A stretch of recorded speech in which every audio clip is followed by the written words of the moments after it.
bagaimana sih para ulama zaman dulu mempunyai metode dalam periwayatan hadis dan cara apa saja yang mereka tempuh untuk bisa menjaga kredibilitas hadis agar sampai pada hari ini dengan sesuai perawi yang sah. Nah, ada dua metode yang dipakai, yaitu tahammul al-wada dan jahr wa ta'dil. Tahammul al-wada pertama yaitu ilmu dan metode dalam kajian ilmu hadis yang mengatur bagaimana seorang perawi menerima dan menyampaikan hadis secara tepat. Pengertiannya, tahammul berasal dari bentuk masdar tahammala, yatahammalu, tahammulan yang artinya membebankan atau membawakan sesuatu. Tahammul menitikberatkan pada proses penerimaan dari guru. Lalu pengertian al-wada. Nah, al-wada merupakan masdar dari ada yu'addi adaan yang artinya menyampaikan atau melaksanakan bentuk proses penyampaian kepada guru berikutnya.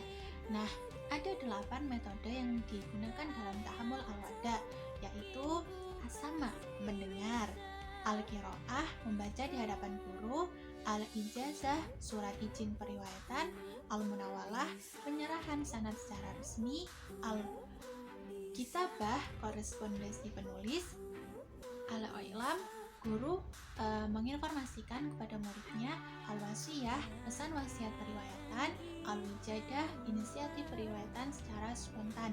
Nah, dari ke-8 metode ini, metode as-sama itu dianggap sebagai metode paling tinggi dan paling benar dalam proses periwayatan, karena di situ itu prosesnya seorang murid mendengarkan langsung dari guru. Nah, bentuk ucapan dari as-sama yaitu sami'tu au hadatsani.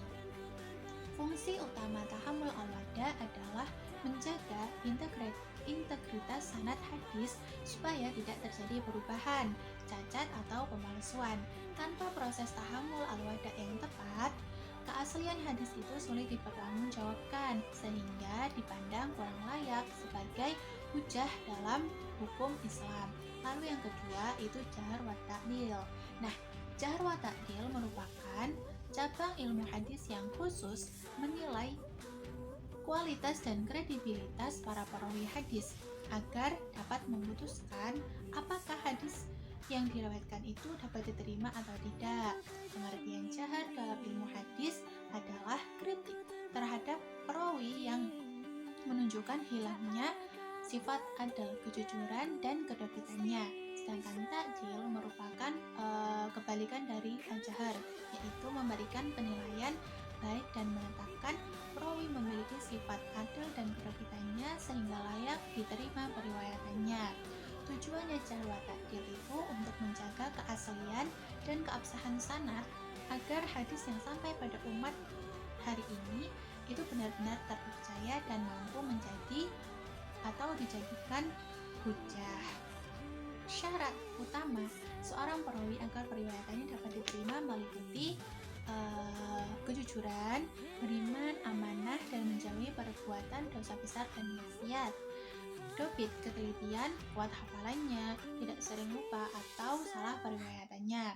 Penggunaan jahr wa ta'dil dalam ilmu hadis itu untuk menilai sanad hadis agar diketahui kualitas periwayatan tiap rawinya, lalu menentukan apakah hadis tertentu itu dapat dijadikan hujah hukum atau tidak. Nah, dalam kajian ilmu Al-Quran dan tafsir, saya akan menjawab dengan menggunakan metode tahammul al-wada. Nah, dalam konteks ilmu Al-Quran dan tafsir itu, tahammul al-wada itu digunakan untuk menjamin bahwa semua penafsiran atau penjelasan yang berasal dari periwayatan hadis itu benar-benar sampai dari sumber aslinya, yaitu Nabi Muhammad SAW melalui perawi yang sah. Hal ini secara tidak langsung itu menjamin kualitas tafsir yang menggunakan hadis sebagai dalil tambahan, terutama tafsir mutasyabihat dan ayat-ayat yang membutuhkan asbabun nuzul dari hadis. Proses tahammul itu memastikan penerimaan dan pemahaman yang tepat atas riwayat. sementara al-wada itu menjaga kesinambungan sanad yang kuat dan dapat dipertanggungjawabkan, sehingga tafsir yang berdasarkan hadis menjadi valid dan dapat dipercaya. Sedangkan dalam pandangan Jahr wa Ta'dil, dalam kajian ilmu Al-Quran dan tafsir, Jahr wa Ta'dil itu menjadi alat verifikasi penting untuk memastikan bahwa hadis-hadis yang digunakan sebagai sumber penjelasan ayat Al-Quran itu berasal dari perawi yang dapat dipercaya, dengan menilai integritas dan kemampuan para perawinya.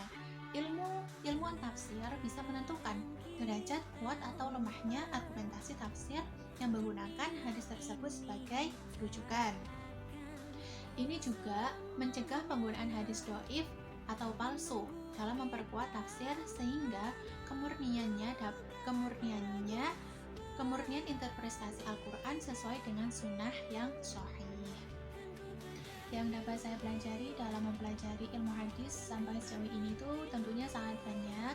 Jika dulu saya hanya disuruh untuk menghafal beberapa hadis, misalnya hadis Arba'in Nawawi, hadis Riyadhus Shalihin, tapi di permata kuliahan sekarang itu saya bisa mengetahui lebih luas, dimulai dari cabang-cabangnya, hadis sahih, hadis hasan, hadis dhaif, hadis maudhu, lalu jalur periwayatannya itu bisa terputus atau tersambung, lalu hal-hal sekecil apapun itu perlu dipelajari, karena jika salah sedikit saja itu bisa mengurangi kredibilitas hadis, karena hadis itu penting, merupakan sumber hukum kedua setelah Al-Quran. Jadi hadis itu benar-benar dijaga kemurniannya karena dijadikan sebagai hujah dalam hukum Islam.